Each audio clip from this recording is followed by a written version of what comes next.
feel like a kid. I was gifted this C1 electric scooter, and it has made travel so much more fun. It's got a 450 watt motor, a smooth ride, 16 miles per hour, and on one charge it'll go 20. Those 12-inch tires grip so well, so takeoff is a breeze, or stopping.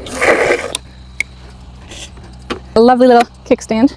That seat is adjustable, so however you want it, you're gonna be comfy. Extra grippy foot area, it's like sandpaper. And the seat just forms to my tailbone so nicely. It's got a cute little bell, dual brakes, a headlight that you just power on, and then playing at night is even safer. But this would be amazing for work commutes.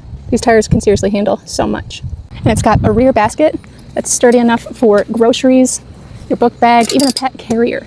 There's 3 modes: Eco, Drive, and Speed. And it's gonna give you that variety where my mom likes Eco a bit more. She's older. I obviously love the Speed. Takeoff is quick, and it's just so fun. I can't get enough of this thing. The handles are in a great position, and you just twist this to go. It just whips so good. It stops on a dime. It handles very smoothly on a regular road or a little off-road. We're in some gravel pits. No big deal, just pure rock. Let's hit this pile. Nice. I'm telling you, it's sturdy and smooth. This has no wobble to it. I actually use this a lot for running errands in the yard. And when all is said and done, you can easily fold it up and put it in your car. Hit the switch and flatten it down. Push that seat down, and you are ready to go. So we've been loving this. Highly recommend.